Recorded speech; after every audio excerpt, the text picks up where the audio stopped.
Sir Wazir గారు నమస్తే అండి. సార్ ముఖ్యంగా చూస్తే కనుక జగన్మోహన్ రెడ్డి సంక్రాంతి తర్వాత బయటకు వస్తాను, కార్యకర్తలతో మమేకం అవుతానంటూ చాలా మంది ఏదైతే ప్రతి జిల్లా నాయకులతోటి జరిగిన సమావేశంలో చెప్పిన మాటలు, మరి అది సంక్రాంతి వెళ్ళిపోయింది, వారం గడిచిపోతుంది, ఇంతవరకు బయటకు రాని పరిస్థితి. ఇప్పుడు చూస్తే లండన్లో ఉన్న పరిస్థితి ఎలా చూడాలంటారు? ఎందువల్ల ఈ లండన్ టూర్ పెట్టుకున్నారు? అసలు లండన్లో ఏం జరుగుతుంది అనుకోవచ్చు అంటారు? ఆయన సంపాదించిన డబ్బులన్నీ కూడా ఈ లండన్లో తీసుకెళ్ళి ఒక ఏదో ఐలాండ్ కొన్నాడని, ఆ ఐలాండ్లో తన డబ్బులన్నీ అక్కడ దాచిపెట్టాడనే సంగతి గతంలో మన మీడియాలో చాలాసార్లు చూడటం జరిగింది. దానిలో భాగంగా ఇప్పుడు లండన్ ఎందుకు వెళ్ళాడంటే, ఒకసారి లెక్కలు సరి చూసుకుంటాకి ఇక్కడి నుంచి వెళ్ళినటువంటి ఆ డబ్బు అంతా సరిగ్గా సక్రంగా చేరిందా లేదా అని చెప్పి చూసుకుంటా మాత్రమే వెళ్ళాడనే సంగతి మనం ఒకసారి గ్రహించాలా. అట్లాగే ఇతను లండన్ కేవలం ఆ పిల్లలు అడ్డు పెట్టుకొని అక్కడికి వెళ్ళి అక్కడ చేయాల్సినటువంటి అరాచకాలన్నీ కూడా చేసి అక్కడ ఉన్నటువంటి అన్నీ తీసుకెళ్ళిన అక్కడి నుంచి మన ఈ విసిగ దందాలో కానీ లిక్కర్లో కానీ వచ్చిన డబ్బులన్నింటినీ తీసుకెళ్ళి అక్కడ డాక్యుమెంట్స్ కానీ దీనికి సంబంధించినవి కానీ అన్నీ కూడా అక్కడ తీసుకెళ్ళి దాయటం కోసమే ఇతను అక్కడికి వెళ్ళటం జరిగిందనే సంగతి అందరూ తెలిసిన విషయమే. మరి వాళ్ళ ప్రభుత్వాలు ఏం చేస్తున్నాయని చెప్పి కూడా మనం అందరూ కూడా అడగాల్సిన అవసరం ఉంది. ఇప్పుడు ఇంకా కేంద్ర ప్రభుత్వం నుంచి కూడా అతనికి సానుభూతి పవనాలు ఉన్నాయన్న సంగతి చాలామంది అనుమానం జరుగుతూ ఉంది. ఇవాళ మనం చూస్తూ ఉన్నాం. ఇప్పుడు ఇతను లండన్ వెళ్ళినప్పుడు విజయసాయి రెడ్డి రాజీనామా ఎందుకు పెట్టాడు? దీని వెనకాల కూడా కొంత అతను ఆడిటర్ కాబట్టి రకరకాలైనటువంటి జిమ్మిక్కుల ద్వారా కూడా ఈ యొక్క సంపదని విదేశాలకి తరలించడం కోసం కూడా ఇది ఒక పెద్ద ప్లాన్ అయి ఉండొచ్చు కూడా మా అభిప్రాయం. ఎందుకంటే ఇవాళ వీళ్ళ అకౌంట్స్ అన్నీ కూడా మొదటి నుంచి కూడా రాజారెడ్డి గారి నుంచి రాజశేఖర రెడ్డి గారి నుంచి ఇప్పుడున్న జగన్మోహన్ రెడ్డి వరకు కూడా ఈ అకౌంట్స్ అన్ని చూసేది ఆయనే అని మొన్న చెప్పాడు. 4 దశాబ్దాలుగా మీకు నేను ఉన్నాను అని చెప్పి చెప్పడం జరిగింది. అంటే ఇదంతా కూడా ఈ కొంత విజయసాయి రెడ్డి గారికి కూడా తెలిసిన విషయమే. ఎందుకంటే ఆయన ఏమంటాడు, రాజీనామా ఇచ్చాను, ఆయన బాగుండాలి, ఆయన కుటుంబం బాగుండాలి, ఆయన పార్టీ బాగుండాలి, నాలాంటి 1000 మంది పైన ఏం కాదు అంటే ఇవన్నీ ప్రజలకి చెవిలో పూలు పెట్టడం అనే సంగతి అందరూ తెలిసిన విషయమే. కాబట్టి ఇవన్నీ కూడా రాజశేఖర రెడ్డి అక్కడ ఇవన్నిటిని దాచిపెట్టడం కోసం వెళ్ళాడని అందరు ప్రజలంతా కూడా అనుకుంటున్నారు. మీరు అడిగిన క్వశ్చన్ ఏంటంటే, ఈ రాజకీయాల గురించి మీరు చెప్పారు ఏమని, నేను రాగానే మీ అందరికి చేస్తాను. కేవలం అతను ఎవరికి ఏం చేయడండి. అతని పద్ధతి ఏంటంటే, ముందు నేను, నా తర్వాత మిగతా వాళ్ళు, ఆ తర్వాత అతనికి అనుకూలంగా ఉండేవాళ్ళు ఎవరు అనేది అంతవరకే. కానీ ఆయన ఈ ప్రజల కోసం, ప్రజలకు చేయాలి, మేలు చేయాలి, ప్రజల కోసమే బతకాలి, ప్రజల కోసమే పరిపాలన చేయాలి, ఇలాంటి ఆలోచన అనేది మాత్రం మీరు మర్చిపోవాలన్న సంగతి మనం తెలుసుకోవాలి. ఎందుకంటే 5 సంవత్సరాలు ఈ రాష్ట్రం మొత్తం ఏ రంగమైనా తీసుకోండి, రియల్ ఎస్టేట్ తీసుకోండి, వైద్యం తీసుకోండి, లేదంటే కమర్షియల్ సంబంధించినటువంటి ట్యాక్సులు తీసుకోండి, లేదంటే లిక్కర్ తీసుకోండి, ఏదైనా తీసుకోండి, ఏ రంగంలో అయినా సరే అభివృద్ధి చెందిందా? కనీసం 1% ఇవాళ భారతదేశంలో పనికిరానటువంటి రాష్ట్రం ఏదంటే ఆంధ్రప్రదేశ్ అనేటువంటి స్థితికి తీసుకొచ్చినటువంటి ఘనత జగన్మోహన్ రెడ్డిది. ఇవాళ ఇది గాడిలో పెట్టడం కోసమే ఇప్పటికీ ఆయనకి 9 నెలలు సరిపోయింది. ఇవాళ ఆయన ఇంట్లో కుటుంబాన్ని కూడా మర్చిపోయి, పార్టీని కూడా మర్చిపోయి ఈ యొక్క గాడిలో పెట్టాలి, ఈ రాష్ట్రాన్ని గాడిలో తీసుకురావాలని ఆయన తపనగా మనకు అర్థమవుతా ఉంది. నిన్న దావూస్ వెళ్తే కూడా దాని మీద కూడా సెటైర్లు వేస్తారు. దానికి వెళ్ళినందుకు ఆమె ఎవరు, రోజా అంట, మహాతల్లి, ఆమె మాట్లాడుతుంది ఏమని, ఛార్జీ డబ్బులు కూడా ఏమి రాలేదని. ఏం మాట్లాడతారు అసలు? వీళ్ళకి రాజ్యం గురించి తెలుసా?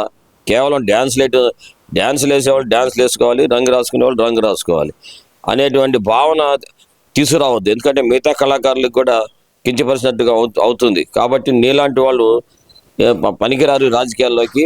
ఎందుకంటే మేము కళారంగాన్ని దాన్ని గౌరవించే వ్యక్తులుగా చెప్తా ఉన్నాం. నీ వల్ల మిగతా వాళ్ళకి కూడా ఇబ్బంది కలిగే విధంగా చేయొద్దని చెప్పేసి తెలియజేస్తా ఉన్నాం. అంటే ఇక్కడ ప్రధానంగా చూసుకుంటే జగన్మోహన్ రెడ్డి మాత్రం వాళ్ళ కార్యకర్తలకి, నాయకులకి ఇప్పటికీ ఒకే సందేశం. అంటే గతంలో ఆయన లండన్ వెళ్ళేటప్పుడు కానీ ఇప్పుడు కానీ ఆయన ఇస్తున్న సందేశం ఏంటంటే గనక, నేను వస్తాను, కూటమి ప్రభుత్వం పోరాటం చేద్దాం, వీళ్ళ అంతు తేలుద్దాం అన్నట్టు ఆయన ఇచ్చిన సందేశం ఒక పక్కన అయితే కనుక, ఆయన పోలీసుల్ని జగన్మోహన్ రెడ్డి దగ్గర నుంచి మాజీ ఎంపీ మాజీ మినిస్టర్ల వరకు పోలీసులను బెదిరించే పరిస్థితి ఇప్పుడు ప్రస్తుతం అయితే చూసాం. నేను గోరట్ల మాధవ్ అయితే కనుక అసలు మీరు కర్రలు పట్టుకోండి, కత్తులు పట్టుకోండి, రాళ్లు పట్టుకోండి, మీ మీద మీరు చంపేయండి, అడ్డొస్తే ఎవరినైనా సరే, ఏం జరిగినా నేను చూసుకుంటా అంటూ చెప్పిన పరిస్థితి. అసలు గుడివాడ అమర్నాథ్ అయితే కనుక ఏకంగా హోమ్ మినిస్టర్ని పట్టుకొని రీల్స్ చూసుకోండి మీరు అంటున్న పరిస్థితి. ఎందుకని వీళ్ళకి ఇంత నెగ్లిజెన్సీ? జగన్మోహన్ రెడ్డి చెప్పిన మాటలనే వీళ్ళు ఫాలో అవుతున్నారు అనుకోవచ్చు అంటారా? మీరు మా క్వశ్చన్లోనే ఆన్సర్ ఉంది, కరెక్ట్ మీరు చెప్పింది. ఎందుకంటే అతను చెప్పేటువంటి మాటలకి ఎలాంటి నాయకులు కొంతమంది ఇక బలైపోతారు. సహజంగా మనం చూసాం. ఏమైందంటే అతను ఏమైంది ఏది అంటారు చూడండి, పొట్టు చీర వేరే ఆమెదైతే ఎంత దూరమైనా డాకొచ్చు అని. అట్లాగే ఇతను ఏం చేస్తాడంటే వీళ్ళందరినీ ఏదో ఆశ చూపించి మీరు మాట్లాడండి, వెనకాల నేను ఉన్నాను, మీకు ఏం కావాలంటే అది చేస్తాను, అది ఇది అని చెప్పి రకరకాలైనటువంటి మాటలు చెప్పి ఇలాంటి వాళ్ళని కొంతమందిని లోపరుచుకొని వాళ్ళ చేత ఈ స్టేట్మెంట్లు ఇప్పించడం జరుగుతుంది. ఇవాళ వాళ్ళు స్టేట్మెంట్ ఇచ్చారు. ఇక్కడ కూడా మనం కూడా కొంచెం ఆలోచించాల్సి వచ్చింది.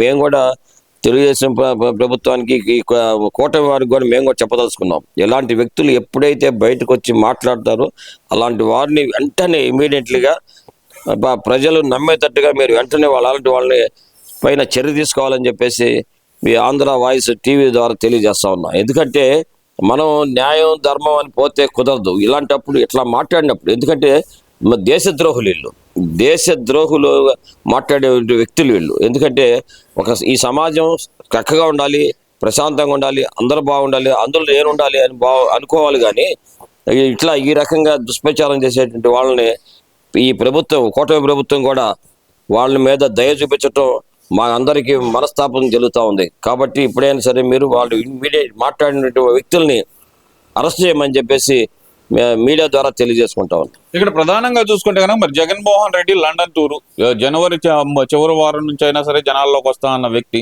అలాగే ప్రజల కోసం పోరాటం చేస్తా అని చెప్పి ఫీజు రియంబర్స్మెంట్ పై పోరుబాట అంటూ మొన్నటి వరకు జనవరి 3వ తారీఖు చేస్తా అన్నారు. తర్వాత జనవరి 3 పోయింది, జనవరి 29కి వచ్చింది. ఇప్పుడు జనవరి 29 నుంచి ఫిబ్రవరి 5కి అయితే మార్పులు చేసుకున్నారు. ఈ మార్పులు చేర్పులు వెనుకున్న రహస్యం ఏంటి? జగన్మోహన్ రెడ్డి వచ్చేదాకా ఆగుదామనా, లేదంటే గనక ఫీజు రియంబర్స్మెంట్ వేసిన తర్వాత మా వల్లే వచ్చిందని చెప్పుకోవడానికి వీళ్ళు అలా చేస్తున్నారు అనుకోవచ్చు అంటారా? ఇది కూడా వాస్తవమే. ఎందుకంటే already Lokesh Babu fee reimbursement వేస్తామని చెప్పేసి ఆయన అవన్నీ కూడా పేపర్స్ అన్ని కూడా తయారు చేస్తారన్న సంగతి మన అందరికి కూడా తెలుసు. అది కూడా వాళ్ళకు కూడా తెలుసు కాబట్టి మీరు అన్న దాంట్లో ఈ రకంగా ఫిబ్రవరి 5 ఫిబ్రవరి 10 అని చెప్పి టైం పాస్ చేయటం. రెండోది ఏంటంటే అసలు క్యాడర్ లేదండి అతనికి. వాళ్ళ అతను నమ్మి అతని నమ్మకాలు వచ్చేటువంటి వాళ్ళు 10% కూడా 100%లోంచి 10%లోకి వచ్చారు. ఎవరన్నా 1 ఈ లాభం పొంది ఉంటారు చూడండి. కొంతమంది స్వలాభులు, తర్వాత కేసులు ఉన్న వాళ్ళు, కొంతమంది ఏమన్నా అతని వైపు అంబటి రాంబాబు లాంటి వాళ్ళు, కొంతమంది పనికిమాలిన వాళ్ళు కొంతమంది ఉన్నారు. అలాంటి వాళ్ళు తప్ప ఎవరు కూడా ఇవాళ అతని వైపు లేరు. వాళ్ళు కూడా ఏంటంటే కార్యకర్తలు వాలంటరీగా వైఎస్ఆర్ పార్టీ నేను అని చెప్పి అతను చెప్పే శక్తి సామర్థ్యాలు ఇవాళ ఎవరికి లేవు. కేవలం పేమెంట్ కోసం ఏదన్నా డబ్బులు ఇస్తాను, పలావ్ ప్యాకెట్ ఇస్తాము, లేదంటే టిఫిన్ పెడతామంటే వచ్చేవాళ్ళే తప్ప ఆ 400-500 రూపాయలకి వాలంటరీ కార్యకర్తలుగా ఇవాళ అతని వైపు అసలు ఎవరు లేరు. కాబట్టి అతనే తెలుసుకొని మరి లండన్లో పోస్ట్ పోన్లు చేస్తూ ఏమి చేయడు. అతను ఏం రాలేడు, ఉత్తమాటలే. వచ్చినా కూడా మళ్ళీ బెంగళూరు పోతాడు. ఊరికి స్టేట్మెంట్ ఇవ్వడం కోసం ఇక్కడ మీడియా, సొంత డబ్బా మీడియా ఒకటి ఉంది కాబట్టి దాంట్లో మాట్లాడి ఇది చేస్తాను రేపటి నుంచి ఎల్లుండి నుంచి అన్ని అంటవేదే తప్ప ఏం జరగదు. అతని వల్ల ఏం కాదు. కూటమి ప్రభుత్వం బలంగా ఉంది. కూటమి ప్రభుత్వం జోలికి ఎవరు రాలేరు. కరెంట్ షాక్ డైలర్ తగులుద్ది అతనికే అంటుకుంటే. కాబట్టి అతను ఏం చేయలేడని చెప్పేసి ఆంధ్ర వాయిస్ ద్వారా తెలియజేసుకుంటాం.